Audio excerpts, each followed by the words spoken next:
மக்கள் இந்த ஒரு பதிவில் நம்ம என்ன பார்க்க போகிறோம்னா, தலைவர் விஜய் அவர்களோட மக்கள் சந்திப்பு எப்போ நடக்க போகுது, எப்போ கரூர் போகிறாங்க, கரூர் போய் பாதிக்கப்பட்ட மக்களை சந்திக்கணுமே, நாட்கள் கடந்துக்கிட்டு இருக்கே, என்னாச்சு என்ன இது அப்படிங்கிற பல்வேறு விதமான கேள்விகள் உங்கள் முன்னாடி இருக்கும்.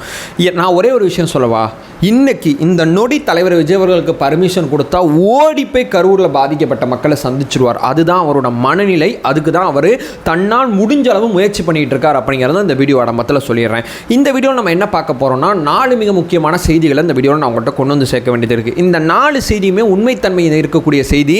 இந்த 4 விஷயத்துக்குள்ளே உட்காந்து அவதூறு பரப்புறானுங்க. மற்ற செய்திக்குள்ளே உட்காந்து அவதூறு பரப்புனா கூட நான் எதுவும் பெருசாக கண்டுக்க மாட்டேன், இதெல்லாம் அரசியல் கடந்து போயிடலாம். ஒரு பாதிக்கப்பட்ட மக்களை ஒரு தலைவர் சந்திக்கிறதுக்கு தன்னாலான முயற்சி அத்தனையும் எடுத்துக்கிட்டு இருக்காரு. இந்த தருணத்திலேயே அரசியல் பண்ணுறீங்களே, உங்களை மாதிரி கேவலமான பிறவிகள் யாரும் இல்லை அப்படிங்கிறது தான் இந்த வீடியோ ஆரம்பத்தில் நான் உங்கள்கிட்ட ஷேர் பண்ண வேண்டிய மிக முக்கியமான தகவலாக இருக்குது. என்னப்பா என்ன இது என்ன மாதிரி தகவல் அப்படின்னு சொல்லி கேட்டிங்கன்னா, நான் எல்லாத்துக்கும் உங்கள்கிட்ட ப்ரூஃப் காமிக்கிறேன், எல்லாத்தையும் நான் ஆதாரத்தோட பேசுகிறேன். ஒன் பை ஒன்றா தெளிவாக நம்ம பார்க்கலாம். உற்சாக வணக்கங்கள், வாங்க பதிவுக்குள்ளே போகலாம்.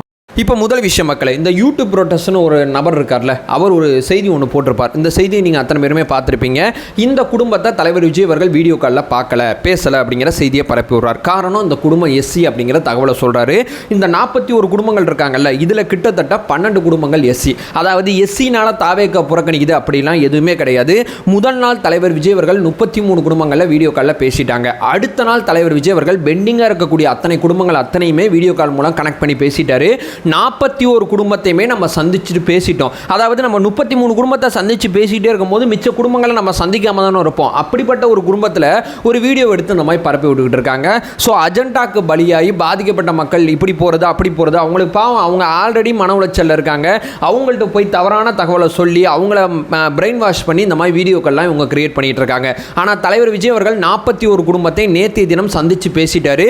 நியூஸ் 18 தமிழ்நாடோட செய்தி தொடர்பாளர் இந்த செய்தியை நம்மள்ட்ட உறுதிப்படுத்துறார். 4 பேரோட உதவியோட தலைவர் விஜய் அவர்கள் இந்த விஷயத்தை செஞ்சு முடிச்சிருக்காங்க. மாநில நிர்வாகிகள் 2 பேர், மாவட்ட நிர்வாகிகள் 2 பேர். மாநில நிர்வாகிகள் அருண்ராஜ் மற்றும் விஜயலட்சுமி அப்படிங்கிற 2 பேரோட உதவியோட அவங்க ஃபோன் மூலமாக தான் தலைவர் விஜய் அவர்கள் வீடியோ காலில் பேசியிருக்காங்க. 2வது செந்தில்குமார் பாலமுருகன், இவங்க மாவட்ட நிர்வாகியாக இருக்காங்க. இவங்க உதவியும் இங்கே தேவைப்பட்டிருக்கு. இந்த 4 பேரோட உதவியோட இந்த விஷயங்கள் அத்தனையுமே செஞ்சு முடிச்சிருக்காங்க. தலைவர் விஜய் அவர்கள் வீடியோ காலில் பேசுகிற செய்திகளை அந்த பாதிக்கப்பட்ட மக்கள் மீடியாவில் சில விஷயங்களை பேட்டி கொடுத்துருப்பாங்க.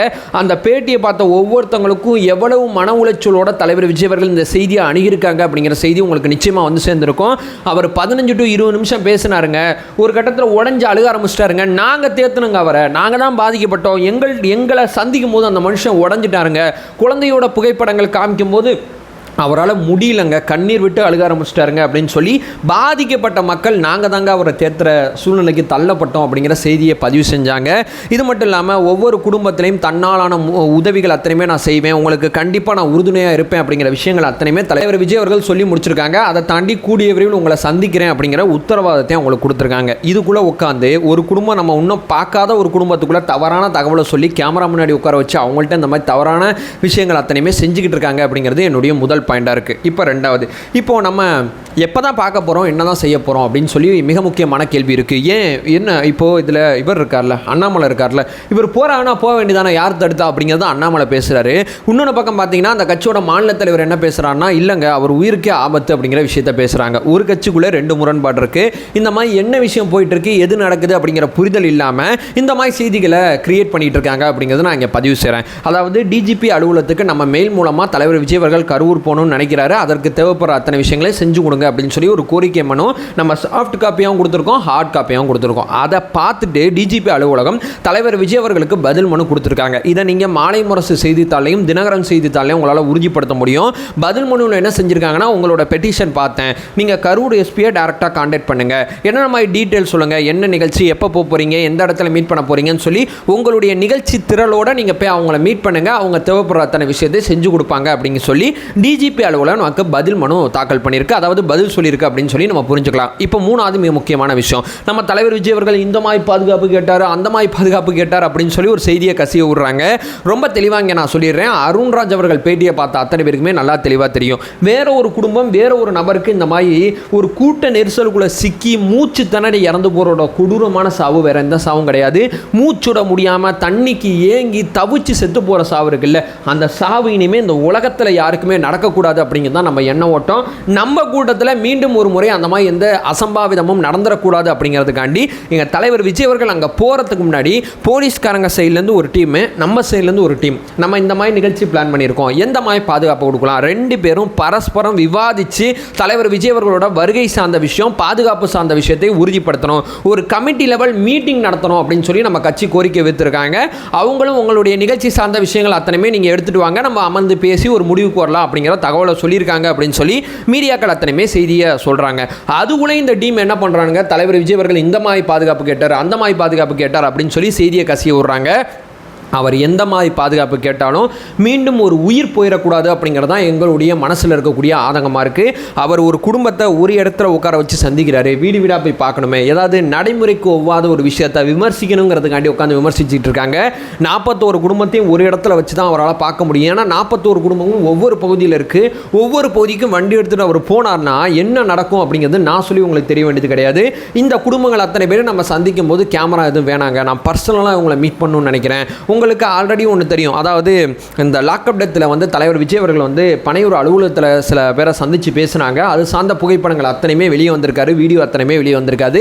ஏன்னா அதில் தலைவர் விஜய் அவர்கள் சொல்கிற கதை அத்தனையுமே கேட்டு அவரால் முடியல, நிறையா கதறி அழுதார் அப்படிங்கிற செய்திகள் அத்தனையுமே பார்த்துருப்பீங்க. ஸோ அவர் இறப்பில் ஆதாயம் தேட விரும்பலை, அதுலேயும் நீதிக்காண்டி நின்னார், இதுலேயும் நீதிக்காண்டி நிற்கிறார் அப்படிங்கிறது நான் இங்கே பதிவு செய்ய விரும்புகிறேன். இப்போ 4வது மிக முக்கியமான செய்தி, ஒரு அம்மா ஒருத்தங்க வந்து பாதிக்கப்பட்ட குழந்தையோட அம்மா ஒருத்தங்க ஒரு யூடியூப் சேனலில் பேட்டி கொடுத்துருப்பாங்க. அதாவது இந்த பையனோட அப்பா வந்து நிறையா தகவல்கள் வந்து ரொம்ப தப்பாக பண்ணுறாருங்க, அவர் வந்து கோர்ட்லாம் கேஸ்லாம் போட்டிருக்காரு, அவர் கோர்ட்டுக்கு போனாருங்கிற தகவலே எனக்கு தெரியாது அப்படின்னு சொல்லி சில தகவல்களை அவங்க பேட்டி கொடுத்த செய்தியை நீங்கள் பார்த்துருப்பீங்க. அந்த பேட்டியை நீங்கள் முழுசாக பார்த்தீங்கன்னாவே நம்மளை அவங்க வந்து இந்த பேட்டி மூலமாக தாவேக்காவை பிளைம் பண்ணுறதுக்கு கரிகாலன் அப்படிங்கிற ஒருத்தர் முயற்சி பண்ணுறாரு அப்படிங்கிறது அந்த பேட்டியை பார்க்கும்போது உங்களுக்கு நிச்சயமாக தெரிஞ்சிருக்கும்.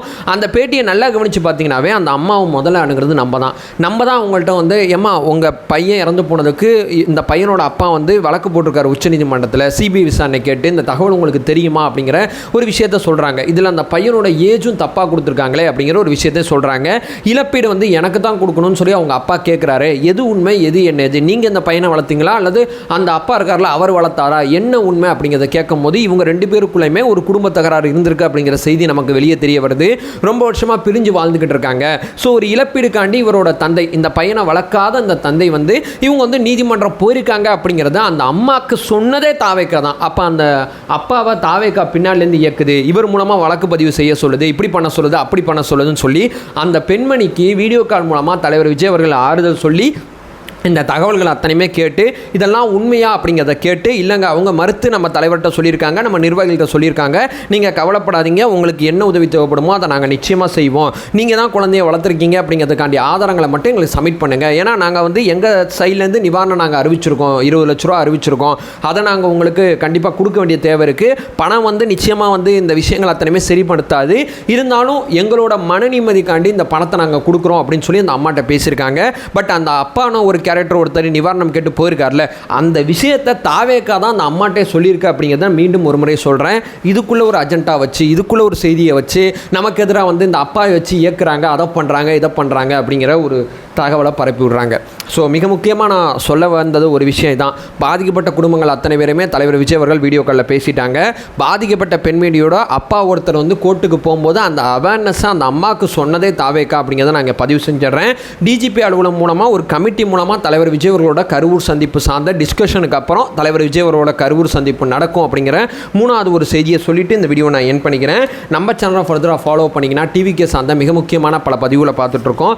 நம்மளோட ஒரே நோக்கம் அறியாமை அகற்ற வேண்டும், அறியாமை அகற்றப்பட வேண்டும். Thank you so much.